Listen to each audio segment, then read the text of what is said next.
नमस्कार मित्रांनो, एम-ए-पी-एस claim submit करताना सर्वात मोठा येणारा प्रॉब्लेम जो आहे, तो आजकाल बऱ्याच मुलांना येत आहे. तर तो प्रॉब्लेम असा आहे, की त्यांचं आधी रजिस्ट्रेशन केलेलं होतं. त्यांनी क्लेम पण सबमिट केला होता. पण आता त्यांचा डाटा इरेज झालाय किंवा त्यांचं लॉगिन होत नाहीये आणि पासवर्ड चेंज करायला जातात ते पण होत नाहीये. तर त्यांना एक एरर येते, की user name does not exist. Please register to login. तर हा प्रॉब्लेम खूप जास्त मुलांना येत आहे. तर या प्रॉब्लेम का येत आहे आणि याचं सोल्युशन काय आहे, तर याबद्दल आज आपण चर्चा करणार आहोत. तर हा प्रॉब्लेम येण्याचं मुख्य कारण तर 2-3 कारण यामध्ये असू शकतात. सर्वात पहिलं कारण तर असं आहे, की तुम्ही क्लेम सबमिट करताना आधार व्हेरिफिकेशन केलं नसेल. दुसरं कारण असं आहे, की ज्या मुलांचे 2-2 कॉन्ट्रॅक्ट आहेत, ज्यांचा पहिला कॉन्ट्रॅक्ट टर्मिनेट झाला आहे, दुसरा कॉन्ट्रॅक्ट ते पूर्ण करत आहेत किंवा ज्या मुलांची अप्रेंटिसशिप 2 वर्षाची किंवा 3 वर्षाची आहे, तर त्यांचं 1-1 वर्षाचं इथं त्यांनी पहिले सबमिट केलाय आणि परत ते अप्रेंटिसशिप करत आहेत. अशा मुलांना अडचणी येत आहेत. तर बऱ्याच मुलांचे जे डाटा आहे तो इरेज झालेला आहे आणि त्यांना या प्रकारचा इथं user name does not exist हा जो एरर आहे हा येत आहे आणि याच्यामुळे बरेच मुलं परेशान आहेत. तर याच्यावरती उपाय काय आहे? तर याच्यावरती उपाय एकच आहे मित्रांनो, की जसं हे सांगतंय की user name does not exist please register. तर तुम्हाला परत एकदा रजिस्टर करावं लागेल. पण तिथं आपण रजिस्ट्रेशन केलं. त्यानंतर आणखी एक अडचण येते. अडचण अशी येते की तुमचा जो आधीचा जो तुम्ही जो सबमिट केलेला क्लेम होता, तो डाटा तिथं दिसत नाही किंवा तुमचा दुसराच कॉन्ट्रॅक्ट दिसते किंवा दुसरीच माहिती तिथं दिसते. तर अशा 2 प्रकारच्या इथं समस्या येत आहेत. तर तुम्हाला काय करायचंय, सर्वात आधी तर आता हे लॉगिन होत नाहीये. तर जोपर्यंत लॉगिन होत नाही, तर तोपर्यंत याच्यात आपण काही करू शकत नाही. पण दुसरं तुम्ही एक करू शकता, की नवीन रजिस्ट्रेशन करू शकता. सेम रजिस्ट्रेशन नंबरनं परत एकदा जायचं आणि रजिस्ट्रेशन करायचं. पासवर्ड चेंज करून घ्यायचा. त्यानंतर तुम्हाला जो डाटा दिसेल, आता आपण तिथं डायरेक्ट वेबसाईटवर जाऊ आणि तिथंच तुम्हाला समजावून सांगतो. तर याप्रकारे आपण आता एम-ए-पी-एसच्या वेबसाईटवरती आलेलो आहे. तर सर्वात आधी तुम्हाला इथं तुमचा जो अप्रेंटिसशिप रजिस्ट्रेशन नंबर आहे तो टाकायचा आहे. तो टाकल्यानंतर तुमची पूर्ण डिटेल्स इथं फिल होऊन जाईल. इथं डिटेल्स पूर्ण झाल्यानंतर तुम्हाला तुमचा ईमेल आयडी इथं व्हेरिफाय करून घ्यायचा आहे, मोबाईल नंबर व्हेरिफाय करून घ्यायचा आहे. त्यानंतर एक नवीन पासवर्ड सेट करायचा आहे आणि इथं तुम्हाला रजिस्ट्रेशन करून घ्यायचं आहे.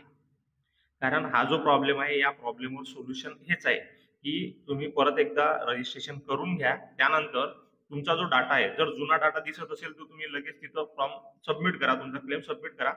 पण जर तुमचा डाटा जर चेंज असेल, त्याच्यामध्ये काही जर बदल असतील, तर तुम्हाला कंपनीमध्ये जावं लागेल किंवा तुमच्या जवळचे जे बी-टी-आर-आय ऑफिस आहे, तिथं जावं लागेल आणि तिथून तुमचा जो डाटा आहे, तो करेक्ट करून घ्यायचा आहे आणि डाटा करेक्ट केल्यानंतर तुम्हाला क्लेम सबमिट करायचा आहे आणि त्यानंतर तुमचा क्लेम सबमिट होईल आणि त्यानंतर तो कंपनीकडून अप्रूव्ह होईल आणि परत आरओकडून अप्रूव्ह झाल्यानंतर तुम्हाला क्लेमचे पैसे भेटू शकतात. तर या प्रॉब्लेमवर हेच एक सोल्युशन आहे. एकतर तुम्ही हे टेक्निकल एरर आहे, तर त्यासाठी तुम्ही आरओला मेल करू शकता, की डायरेक्ट आमचा प्रॉब्लेम सॉल्व्ह करा. पण त्याला थोडा वेळ लागू शकते आणि मेल करत असताना आता आम्ही सांगतो तुम्हाला मेल करा, मेल करा. पण मेल कसा करायचा? तर त्याचा एक मसुदा पण आपण इथं बघून घेऊया. आता हा एक मुलगा आहे, याचा क्लेमचा थोडा प्रॉब्लेम होता. त्याने खूप मस्त इथं एक मेल तयार करून ठेवलाय. तर तुम्ही सेम हाच मजकूर जो आहे, हा मजकूर तुमच्या मेलमध्ये ऍड करू शकता. तुमचा जो विषय आहे, फक्त विषय यामध्ये चेंज होईल. आता जसा हा मुलगा होता, याला फक्त आरओ ऑफिसकडून अप्रुव्हल पाहिजे होतं. त्याने अप्रुव्हलसाठी मेल केलाय. तुम्ही इथं काय टाकायचंय, की माझा डाटा इरेज झालाय, डाटा वगैरे हे झालाय आणि क्लेम नंबर आणि तुमचं नाव वगैरे ते टाकायचं आहे. एम-ए-पी-एस लाभार्थी वगैरे हे ते टाकून नंतर हा सेम टू सेम मेल तुम्ही कॉपी पेस्ट तिथं करू शकता आणि त्यानंतर तुम्ही त्यांना मेल पाठवू शकता. तर आता इथं बघा, पेन याने इथं आधार याचा रहिवासी नंबर वगैरे टाकलाय, आधार कार्ड नंबर टाकलाय, एम-ए-पी-एस लाभार्थी आहे, माझा लाभार्थी क्रमांक म्हणजे तुमचा इथं क्लेम नंबर जो आहे किंवा तुमचा रजिस्ट्रेशन नंबर इथं टाकायचा आहे. त्यानंतर इथं क्लेम नंबर आहे. तर तुमचे जेवढे समजा मंथली असेल तर 10-12 जे काही क्लेम असतील ते टाकायचे तुम्हाला व्यवस्थित, त्याला स्पेस वगैरे देऊन आणि त्यानंतर तुम्हाला लिहायचं आहे, मला अजूनपर्यंत अनुदान प्राप्त झालेलं नाही. तर इथं तुम्ही काय टाकायचंय, की मला माझा डाटा इरेज झालेला आहे. मी क्लेम सबमिट केला होता, पण आता वेबसाईटवरती माझा डाटा इरेज झालेला आहे. तरी माझा हा टेक्निकल प्रॉब्लेम तुम्ही दूर करावा आणि माझा प्रॉब्लेम सॉल्व्ह करावा. या प्रकारे तुम्ही इथं टाकू शकता. आणि ज्या मुलांना अप्रूव्ह भेटलं नाही, तर त्यांच्यासाठी ते आहे तसंच तुम्ही इथं याला कॉपी पेस्ट मारू शकता, की माझ्या बँक खात्यात कोणतेही पैसे जमा झालेले नाहीत. माझ्यासोबत अर्ज भरलेले त्यांचे पैसे जमा झाले. मी याबाबत वेबसाईटवर माझी माहिती तपासली, परंतु आर ऑफिसकडून माझ्या अर्जासाठी मान्यता भेटली नाही. तरीही माझ्या अर्जातील इस्टॅब्लिशमेंट मान्यता भेटली असून आर-ओ ऑफिसकडून स्थिती प्रलंबित आहे आणि तुम्ही अप्रूव्ह द्या. तर या प्रकारचा मेल आहे. खूप मस्त मेल आहे. तुम्हाला जर तुमचा आर-ओकडून अप्रूव्ह भेटलं नसेल, तर तुम्ही याला कॉपी पेस्ट करून किंवा जसं आहे तसं टाइप करून तुम्ही मेलमध्ये टाकू शकता.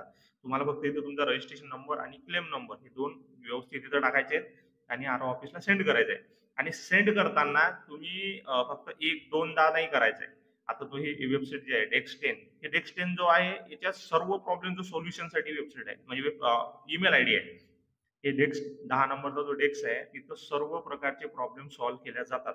टेक्निकल असो कुठलाही प्रॉब्लेम असो. तर तुम्हाला इथं मेल करताना कसं करायचं आहे, डेली 2 तासाला 1 मेल किंवा 2 तासाला 2 मेल या टाइपचे तुम्हाला मेल पाठवायचे आहेत. म्हणजे कमीत कमी तुमचे 30-40 मेल त्यांच्याकडे पोहोचले पाहिजेत. त्यानंतर तुमच्या मेलवर ॲक्शन व्हायची शक्यता खूप जास्त आहे. कारण त्यांच्याकडे पूर्ण महाराष्ट्रभरातून मेल जात असतात. तर तुम्ही जर 1 अन् 2 मेल पाठवून म्हटलं की मला रिप्लाय नाही आला, रिप्लाय नाही आला, तसं नाही करायचं. जोपर्यंत रिप्लाय येत नाही तोपर्यंत मेल पाठवत राहायचं.